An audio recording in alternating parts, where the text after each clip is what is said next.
Fantastic. So I am Paolo, and I swear that next year I will, if I talk again, I will talk in Spanish. But this year, it's going to be still in English. Okay, so let's talk a little bit about telemetry. I am Paolo from NTT, the Global IP Network, the IP transit carrier of NTT. My DNA is flow telemetry, so forwarding, playing, and things like that. Like last year, I did speak about BMP, BGP monitoring protocol, which is control plane telemetry. And this year, let's talk a little bit about what's coming probably after SNMP, so infrastructure kind of telemetry, right? You can find me on social media. You can see how social I am, that I didn't update the Twitter logo with the X logo. So that tells you something. Okay, this presentation, I did it last year at ESNOG. Of course, so this presentation is based on that one. I updated facts and figures. There are also new slides and things like that. I did it with my great friend Salvatore from Swisscom. But since Salvatore, he is not here, I mean, views are mine, right? So I'm not necessarily involving him in anything I will say. Okay, so let's start with 2018. On CNN, no, almost in CNN, well, it was almost CNN. In our circles, it was ESNOG, which is almost a CNN. There was this news that SNMP is dead. It was a great news, and it was introduced by also some reputable, people. At the very same time, it was also introduced this concept of streaming telemetry. So streaming telemetry is just a commercial name. It doesn't define any technology per se. And so what is streaming telemetry? It's like, SNMP is dead, so polling, SNMP works that there is a server that polls, a router, and it gets an answer back. And streaming telemetry is actually like, a router that just streams data out, right? And streams data out, and this data is also structured. So it's not just random data like a syslog. It's not just a blob of text. I mean, there is some sort of structure. And this structure is based on YANG modules. And if you are not familiar with YANG, then we will make a little bit of order in a few slides. Anybody familiar with YANG? 1, 2, 3, fantastic. 4, 5, 6, 7, fantastic, awesome. Okay, so in retrospective, it's 2024, we can say that SNMP is not dead, okay? So relax. So we can totally say it's a technology that it's at its sunset, right? But still today, if somebody is going to monitor a network, and it's going to, set up a monitoring solution. Like I want to see interface counters. I want to see like how much traffic there is in a VLAN, things like that. What's the signal to noise ratio of my optical modules? Very, very likely you are still going to set up an SNMP, solution, right? So SNMP is not dead, and I would say probably still 90% of the people would still set up a monitoring solution with SNMP. But so who is really looking at streaming telemetry today? Why is this? There is also a very, mature tool chain. So deploying SNMP is very cheap. Right. Whereas deploying streaming telemetry, I mean, you have still to figure out some stuff, probably some parts of the tool chain, you have to write something by yourself. So it's still something at the sunrise in terms of technology. And as we will see, there are problems with standardization. I mean, we are quite not there yet. And so it's expensive. But who is looking at streaming telemetry today is people that, are working with technologies that do not expose, their counters in SNMP. New technologies like, I don't know, segment routing. Segment routing, you are doing something, you want to check some counters, you are not going to find the counters in SNMP. You have to look at streaming telemetry. The second use case is like that 5 minutes is not enough for you in terms of telemetry, like you want counters at a finer grained resolution, probably 1 minute, probably less than 1 minute, and in that sense, like the polling is not scaling. To be honest with you, I mean, several, the vast majority of network operators still would like, to use 5 minutes counters, I would say. The other thing is very accurate timestamping. Like if you think about polling, like let's say you have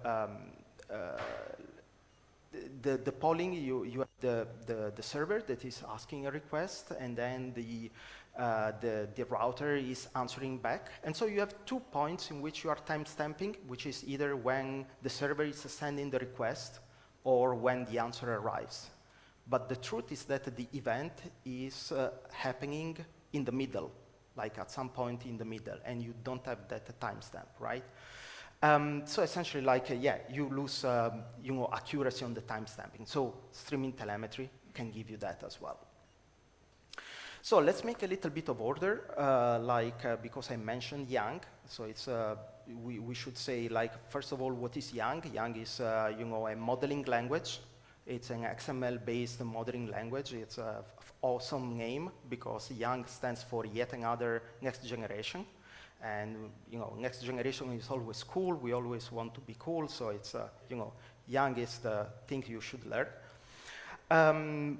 So it's a modeling language. And these days, let's say on routers, at least in major vendors, you have a YANG database. So you have a database of all the models that are supported by that specific router, right? So YANG is a modeling language. There is a database, and the router supports a number of models.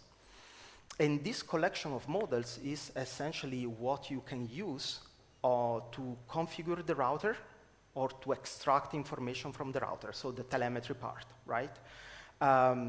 So what you configure on the CLI or with APIs, it's all driven by the models supported by the router. And this presentation, so we are in the red box, you have this operational data, so we are not focusing on the configuration part, configuration, automation of the configuration part, but on the extraction, on the telemetry part, okay? So what is one of the goals of having, a streaming kind of telemetry for infrastructure data is that you can use the same pipeline that you have for, for flows, so for forwarding playing, like NetFlow, IPFix, or SFlow, for control playing, so BGP or BMP. The same pipeline you can use also for this YANG modeled telemetry. So it's structured data, it's streaming, you are not polling, so you can use the very same pipeline. So you have a network, you have the network is pushing to the collector, you can post-process the data, and then eventually things go in a big data, and then you can query the database with thank you. With APIs or a front end. This is a very simplistic model. I have a more sophisticated pipeline at the end of the presentation. But let's say that for now this is the pipeline, and we can have a consistent pipeline across the different planes that we want to monitor in a network. And this is a big, big achievement because SNMP with the polling mechanism really screws things up. You cannot use the same pipeline for everything. What is the desired feature of streaming technology for infrastructure data. There are some things that are obvious. I will not comment, like efficiency, scalability, security. I mean, you know it. Interoperability. Interoperability is a great one because, like, if you know about like BGP or about IPFix, NetFlow, and things like that, more or less, like, you can swap out a component and put it another one in the pipeline, and things still work. Like, you remove a router, you put another router, and this is also true with SNMP if you are using just the standard models, right? You swap out a router, you put another router, you are collecting interface counters, and okay, the interface name will be different and things like that, but still, you are going to collect interface counters.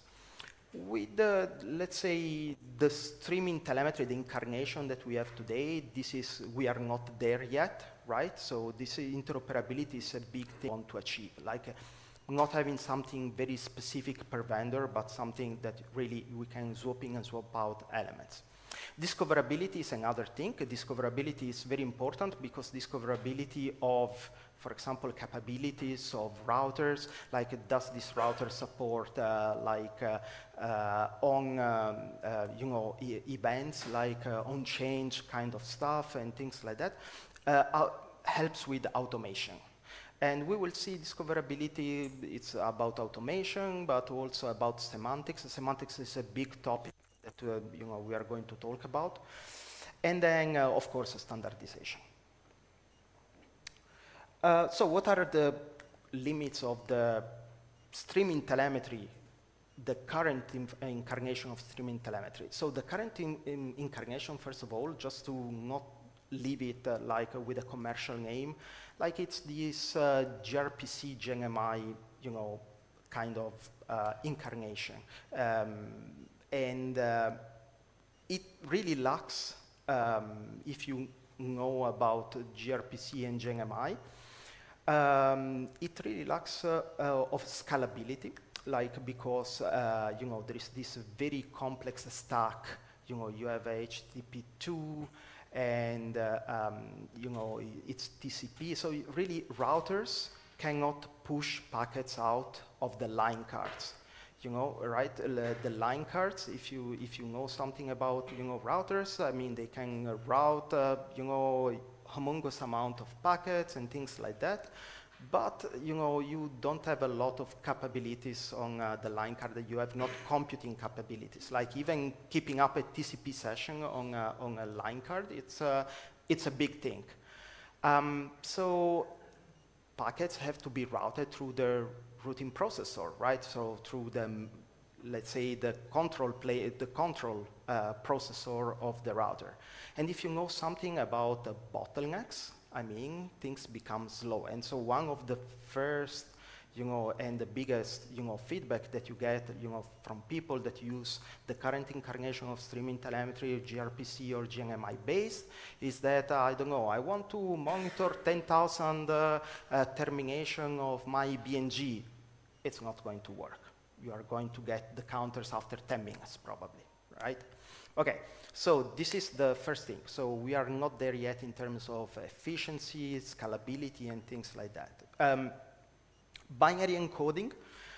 So either you use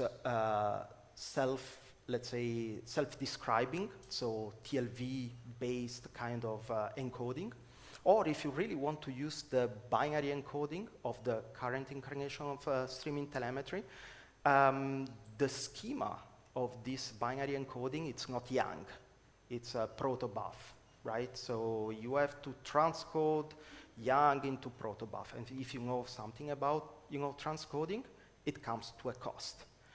There is lack of semantics, right? Current SNMP, like the current incarnation of telemetry, it just tells you 50. Is it degrees, it's a Celsius, or it's Fahrenheit? And you say, oh, probably it's Fahrenheit, because if it was Celsius, probably it's melting, right? And so probably it's Fahrenheit.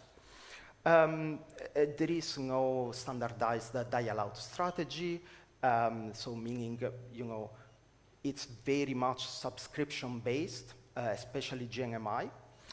And the gRPC is like, okay, it's not standardized, it's supported, and it lacks discoverability features, right? So all of these lacks are, pushing for, let's say, so first of all, we can say that there is always a case for a second implementation of something. Like you can have, one implementation, it's like the current incarnation, and there is always a case for the antagonist or for, an alternative or something like that. You see that with IPFix NetFlow, then you have SFlow, right? So there is always a case for two ways to do the same thing, probably not 3 or 4, but at least 2. And there is a lot of gaps. There is a lot of gaps to solve. So if you know something about ITF, ITF is a standardization body. It's a slow-moving organization. That is a fact, but there is a lot of peer review. The output is excellent of whatever ITF does, most of the things that ITF does. So, we are trying to take streaming telemetry, to make it, better. And so, the effort of streaming telemetry at ITF, it's called young push, like pushing, young modeled, packets. So the rest of the presentation will be focusing on what's going on at ITF. And all of this, it was just context and just, setting a little bit the ground, what's going on, and where we are coming from. Okay, so what is the context, what we really want, what a network operator is ultimately looking for? So ultimately, a network operator is looking like for configuration, you would like to automate the configuration. Also for telemetry, you are looking for an automated, let's say, sort of pipeline, right? So something that you receive data from routers, and somehow you have a pipeline, you are collecting data, and things are happening, okay?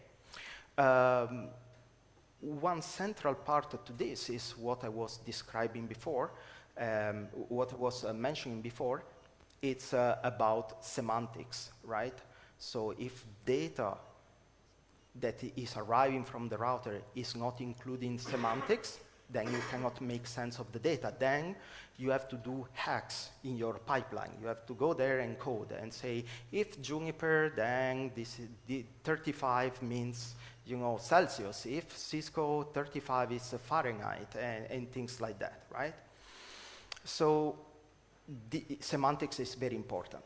So we want telemetry, we want semantics, and semantics we can only carry it with metadata, right? Metadata, and this metadata should also say, should provide accurate timestamping, right? Not only timestamping when the event is exported, but also when the event happened. So probably not having just one timestamp, but 2. The event happened at this time, and I'm exporting at this other time, and then the collector can say I collected at this other time. And then you have observability, right? You know when the event happened. You can also define a delay or a lag that you have on every element of the pipeline. You want host name, you want publisher ID, so like, for example, the line card that exported a specific, data. And then, the semantic, so you want to validate the semantic. So this is very important, that you carry the semantic with the data through metadata. And so that, on the pipeline, you could, so that you can validate this, that the data is okay. And then also you can change the semantics along the pipeline. You may want to change the semantic, and then you should reflect that in the metadata. We will, in fact, see that one of the things of young push is also not making just a protocol like between a router and a collector, but I call it a little bit a pipeline protocol. So this metadata is not just finishing when the collector is, collecting data, but it's living through a little bit so that you can, this metadata exists and you can change semantics and things like that. So what are the main coordinates of young push? Like it's a massive data scale out. So because we are really thinking into dial out, right? So we are thinking, first of all, in a super simple stack, like in UDP sort of, transport, right? And then, so this allows to massively scale out, but also the fact that, you configure the router, and then this generates the stream of data. Then, since it's unidirectional, you can, a little bit like IPFix or SFlow, you can just point it to a route, to an IP address and a port, and there you can have your cluster of collectors. So it can be multiple collectors, one node, or it can be multiple nodes. You can map, the way in which you like, let's say, the traffic to the collectors. But this really achieves, massive scale out, right? Compared to, you have to subscribe to data. So in a way, you are reinventing it's not reinventing polling, but you have static mappings between a collector and a node that is exporting data. Model distribution, it's also another very important thing, because we said that we have a database of model on routers. It's very important to extract this database of model from the routers and bring it to the pipeline of data. It's very important, because if you don't do that, then you should have, I don't know, and if somebody remembers NFS, network file system, you need to have an NFS between the router and the collector, where you have a repository of this model. It doesn't scale. You really want to extract this model from the router and put them in a schema registry somewhere where you can say, okay, this router supports these models, and this other router, these other models, and things like that. And also report model versions, because models evolve, right? So if there is one fact that, for example, we should touch reality, is that networks are multi-vendor, right? So we run multiple vendors. We run, let's say, multiple platforms of the same vendor. And also of the same platform and of the same vendor, we do upgrades, right? So we may be running multiple versions of the same software at the same time, because maybe we are testing a new version on one router and we have an old version on another router. And guess what? I mean, those two releases, they will run models that have different versions. So if we are not exposed to the version of the models, then essentially we are, we need one collector per each element that we are really running on the network, right? Which is the status quo. This is the current situation. So distribution of models and reporting of version, very important. Accurate timestamping, I already said. Documented cross-encoding and decoding, because the binary encoding of young push is CBOR. Probably a binary format you never heard before, but it's like a binary format which schema is, guess what? It's young. So essentially, like, you have a young schema, and essentially you have this binary format that goes on the wire. You are not transcoding anything in any other schema language.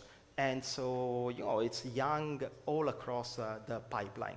But let's say you have options to also use JSON or XML. And, young to JSON and young to XML, you want to use one of these formats, you can do that. And it's, you have RFCs on how far you can get, what you should do, what you should not do, what works, what doesn't work. Keep semantic information, I already said, and the rich metadata, we already said. Timestamp, IDs, host name, and things like that. Very important, like let's say, coming from ITF, the central part to young push is standardization. And when we talk standardization in the area of monitoring, typically when you standardize something, it's like Juniper and Cisco that they can talk to each other. But in this case, it's not only Juniper and Juniper and Cisco, but it's Juniper and Cisco with NTOP, with PMSCCT, with whatever else. So it's it's like the router and the collector as well, and which is kind of a new thing at ITF, but we're getting there. So I don't really want to comment. I have 2 slides. This one and the next one, I don't want to really comment on those because they are very dense of text. But what I want to say with this is that like you have like what you have at network operators and what's going on. And you can see there are 2 things on the ITF part. You have things that are called RFCs. RFCs, it's already defined standards, and you have a lot of these, long strings. Each long string, it's a document. It's a draft. It's an intended standard. Like it's something that is not standardized yet, but it's going to be a standard soon. I mean, people is working on that. So this is mainly something to tell you that there is a lot of effort in, let's say, in advancing young push. And also, like another important thing is that young push we are starting to have implementations. So you can think that in 2019 there was me and Thomas Graf. Thomas Graf from Swisscom is pretty much the architect, the coordinator that is pulling together all the different efforts. We were the 2 of us just very lonely in a basement in Prague in the Hilton Hotel and dreaming about young push because there were a lot of spare efforts, but there was not a vision in putting, together all these efforts, so to make, the telemetry, next generation telemetry effort at ITF. And nowadays, we have hackathons, I mean, with 20 plus people joining hackathons at every, ITF every 3 months, and we have onboarded vendors. I mean, you have 6WINS, but you have also, Huawei. Huawei, it's very, very, it's very advanced in, in this. And we have also Cisco, which is starting to implement a young push. And the others, like Juniper, Nokia, they are a little bit still listening, not acting. But we still have them on the table. So I would say in 5 years, achieving this from just starting, a couple of people, very lonely in a basement, and a few beers. I mean, it's a great achievement. So how many minutes I have? 2 minutes, okay. So I will not comment very in deep on the pipeline, right? But this is a little bit more, in-depth pipeline compared to the 3-4 boxes that I had in the other slide. Just to comment very shortly, like you have a collector, it gets the schemas from the router, it puts them in this thing, which is a schema registry, right? And caches them.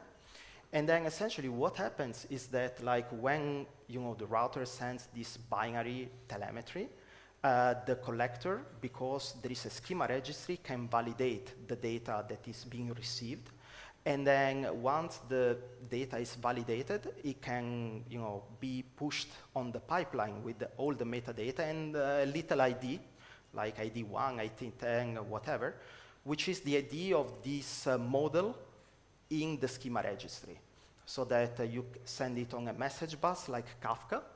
And then when there is something that is consuming this data, which can be the database or a post-processing enrichment layer and whatever, I mean, they just go to the schema registry and they say, oh, give me ID 10. And ID 10 will be model for the interfaces counters. And then they get the model they get data, and they can decode this data. So this is how, the models and Young and, the metadata lives through the whole pipeline. Work to do, a lot. Of course, we are, defining document, defining standards, but we need like a lot of ecosystem, tools, libraries, APIs, and things like that. So as this fine gentleman would say, what we need, for who remembers this, this epic moment, we need developers, right? So we really need more people, coding and making cheaper to deploy, streaming telemetry and Young push. So we have to keep pushing. So that's the idea. There is a lot of industry collaboration behind Young push. There is NTT, Swisscom, so there are operators, university, vendors. There is also people, the people of Confluent, the ones that develop Apache Kafka. There is also, big data people. So there is a lot of industry collaboration. And there may be you too, right? So because like ITF is about, cooperation and whatever. If any of these interested you, like, and you want to learn more, a great document that could be an entry point to all of this is here. You can read through, and maybe you can join us next ITF in 2 weeks in Dublin. And thank you so much. And I don't know if you have any questions. I'm sorry if I went over time.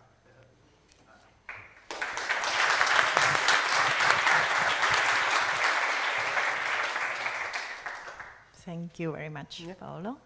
Any questions for him? Yes. Hello? Yeah. You've mentioned the problem with the current bottleneck, for instance, when subscribing to too many counters in a VNG. Is Young push going to help to solve it, or it depends on the router vendors themselves? It's, in the end, it's going to be about the router vendor, right? But we are trying to at least to bring a unified solution so that, there is less creativity on the vendor side, and there is at least guidelines.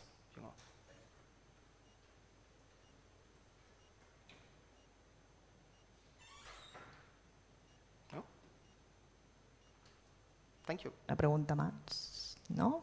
Then thank you very much, Paolo. Yeah.